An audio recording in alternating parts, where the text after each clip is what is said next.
when people play golf, Chip, they commonly are allowed to drink alcohol. Adding this element should be respected. After all, they are one of the only kinds of athletes that choose to do this during the game.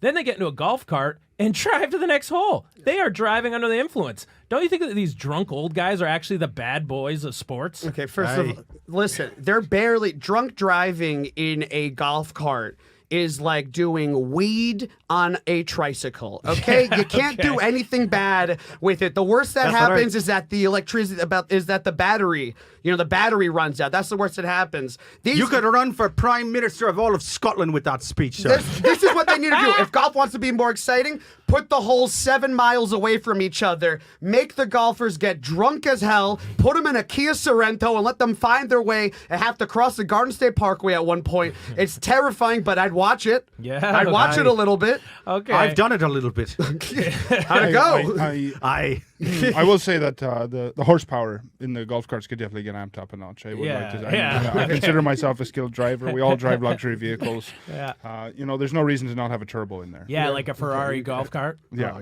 something like that. Yeah, I could back you up on that. Now, Rory, one of the biggest complaints about golfing is that the opponent can't do anything to prevent his opponent from achieving a goal. You're just hitting a ball when you like, and then it's their turn. Don't you think that one-on-one competition is what makes things interesting and makes for better sports? Nothing you do in golf changes how the other person performs. Well, that's not entirely true, because if I start playing extremely well and we're getting close to the end of the match, I mean, it might make you have to take more risks in order to keep up with the pace of which I'm playing. So I can affect the way that you're playing. But that's the beauty of the sport is it's me against the course. And it's who can play this course the best. That makes every day a little bit different depending on the course conditions and how it all gets played out. But it's me against the course, and you're seeking that perfection, that impossible perfection. Like we said, how rare is a hole-in-one? How rare is it to do 18 in a row? It's impossible. No one's done it. Yeah. So we're chasing that every day. So, I mean, that's the exciting part is how close can we get to that perfection. Your voice is a quaalude. Jesus. Every time you say something, I go into some sort of weird K-hole or something where I do, time stops and a blackness takes me over. I narrate nursery rhyme books, so that might be part of the problem is I'm getting a bit of my cadence. They should bring those books to hospitals, okay? I do a lot of charity work at hospitals, actually, so maybe you should look into that. You should hear this man read Green Eggs and Ham. Fucking magic. Fucking magic.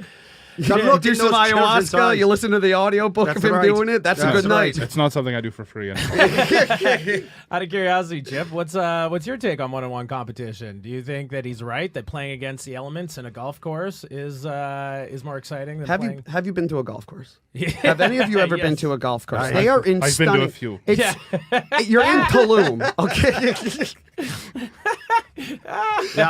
They're in beautiful. I wasn't announcing on fucking Zoom.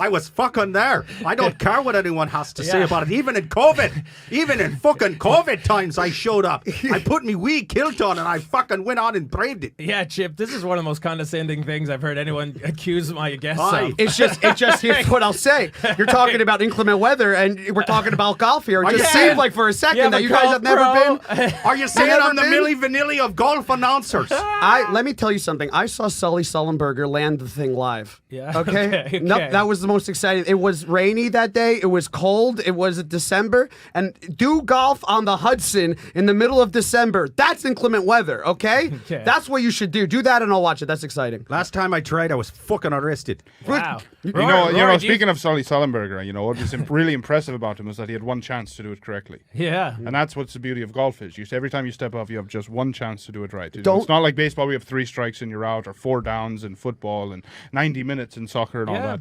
It's about one chance every single time you go up, just like Sully Sullenberger. Please, for the love of God, don't ruin Sully Sullenberger for me.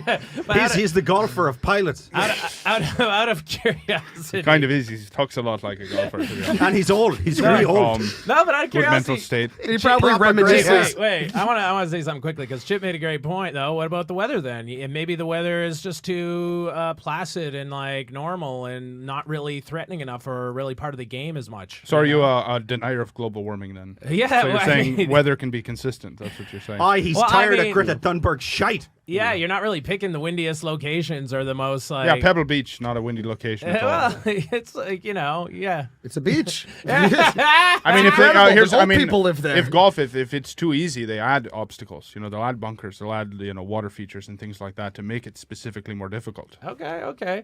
Then let me go over to Chip. Chip, if we're going to talk about excitement and make it more difficult, one word, my friend: alligators. Golf is the only sport where a modern-day dinosaur might come and eat your ball. Yeah. If one alligator on a golf course doesn't excite you, how many alligators should be on the field during a single hole? Do you think that alligators should be thrown at the golfers when they least expect it? I think an armada of alligators. I think that there Yeah. should be. It should be. Armada? I think Yeah, that's ridiculous. I think. Listen. Anything to get some pace. Okay, you're not standing around teeing up a shot and looking out and doing this with your hands and everything like that. If there's an alligator there, let alone 7,000 alligators. Okay, put 7,000 alligators into Baltusrol Golf Course, and I would love to see a match take more than 30 minutes. Okay. That's too much. That's too many alligators. I wouldn't even. I mean, that would be a population problem at the very least. Logistically alone, how are you going to get that many alligators? But to a I'll place? say What are you my- going to start putting rhinoceroses in football games and angry ostriches in the outfield in baseball? Listen, I mean, what are we talking? Don't tempt me with a good time, okay? Those both sound. Can you imagine if the Broncos had a rhinoceros? I'd love to see the Jets O-line take on that. I honestly can't tell if this guy likes sports or if he just likes abusing animals. I really can't tell. Why can't it be both?